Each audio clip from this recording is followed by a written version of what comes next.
बता दें कि पूरे प्रदेश में पश्चिम भानुप्रतापपुर तेंदुपत्ता खरीदी और क्वालिटी में दूसरा स्थान का दर्जा प्राप्त है। तेंदुपत्ता को छत्तीसगढ़ में हरा सोना के नाम से जाना जाता है। इसी हरा रंग सोना उत्पादन के लिए शाक कर्तन करना जरूरी है।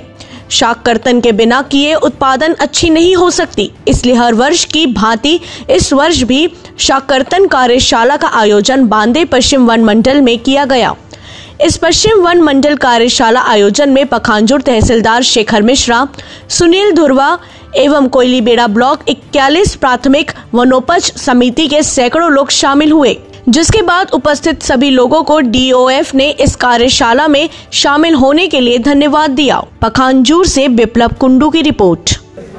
आज का ये कार्यशाला वन विभाग के माध्यम से रखा गया था और मैं समझती हूँ बहुत अच्छा कार्यक्रम हुआ, क्योंकि यहाँ पर सभी ग्रामीण उपस्थित थे, वन विभाग के समस्त कर्मचारी उपस्थित थे और इनको सबको जानकारी दी गई कि किस तरह से तेंदुपत्ता का संग्रहण किया जाए या किस तरह से उन्हें काटा जाए, पत्ता जो बिल्कुल ताज़ा उगेंगे और कैसा उसको हम सुरक्षित रख सकें, इसके बारे में खासतौर से जानकारी दी गई।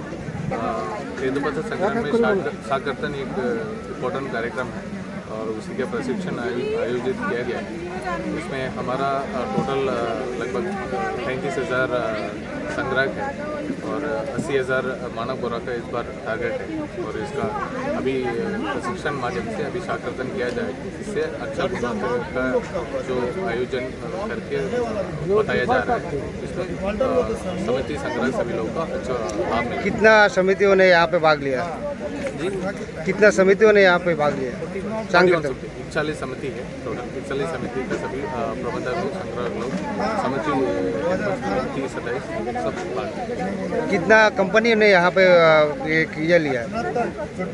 टोटल 55 लॉट है, उसमें 49 लाख का हमारा टेंडर हुआ है, विक्रेता का नहीं हुआ है।